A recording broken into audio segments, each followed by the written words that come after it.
If I say Chicago, how many books, movies, and TV shows can you name that take place in that city?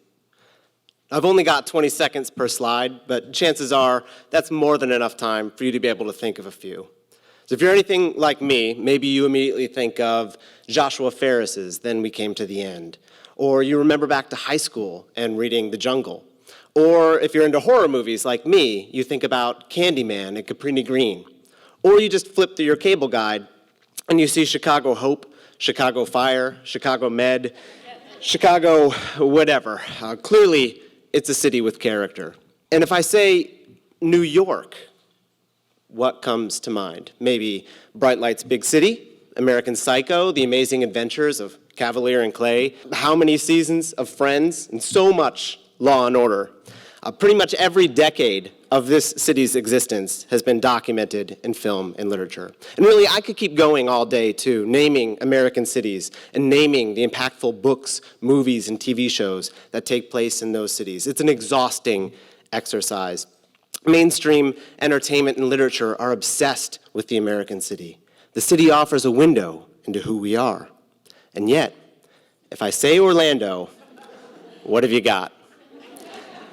I moved here 20 years ago to go to college, and that question has been with me ever since. The idea of that we are the fastest growing place in the country, that we're most visited place in the country. And I've always asked myself, why has there not been a book or movie or a TV show to really explore what it's like to be an Orlandoan?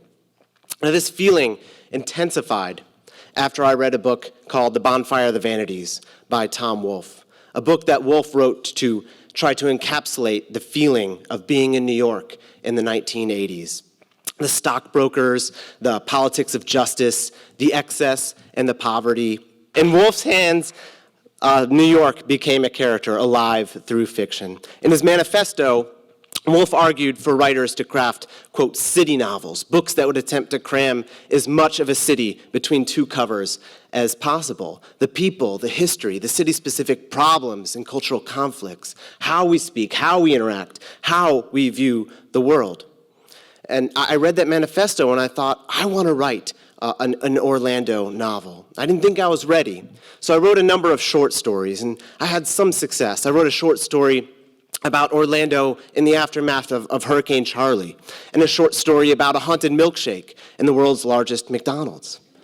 But could I write an Orlando city novel, and what would it look like? What should be in it? A book that tried to cram as much of a city between two covers as possible? I didn't really want to write a travel guide, so I needed some constraints. Here are a few things that I decided. First, I decided that I need a fixed time frame. This book couldn't just take place anytime. So I decided on the first half of 2009. The bottom falls out of the housing market. Orlando's gut punched. There are real fears here that this city could become Florida's Detroit. But at the same time, the Magic are really, really good. They're steamrolling their way to the NBA Finals. They're scrappy underdogs, giving the city a new life and a new energy. If you lived here in 2009, it was really the best of times and the worst of times for the city of Orlando. So I had my fixed time frame. But the next thing that I needed were my locations. I couldn't just write a book generally about Orlando. Orlando is Orlando because of all the specific places that make it Orlando. So before I even sat down to write a page, I sketched out a list of all of the places that I would want to see in an Orlando book. Now, as I wrote, that list changed and transformed. Some of my favorite scenes, including one at the Milk District, were cut, but I still managed to include the Bithlo school bus races and the Summerlin 7-Eleven and Beefy King and Barbecue Bar, rest in peace. Long, excruciating scenes play out on I-4 and 528 and the hell that is Redbug and Cimarron. But I didn't just want to name drop. Every place needed to have personality and history and character. So I tried to approach Orlando as a fantasy writer might. Like this place is Westeros. I even included a map at one point and thought constantly about how streets were named and neighborhoods were formed and what sort of legends undergirded it all. I also decided that if I were going to write about Orlando, I needed to have fun. We're a misunderstood city. We don't all live with Goofy, we don't all live in the theme parks. But at the same time, the world's vacations are all around us. We drive I-4 and we're forced to stare at Ferris wheels and volcanoes and water slides. We're a weird city, so a book about Orlando would have to embrace that weirdness. The first chapter of my book, in fact, is a choose-your-own-adventure story. And then the book gets weirder from there. I drew comics pages, I wrote notes in the margins, I painted watercolors, there are maps, there are flowcharts, there are diagrams. I'm a teacher, as Eddie said, so I even included a final exam in my book. How do you capture the feeling of a city in literature? If your place is Orlando, you have to let yourself go a little crazy.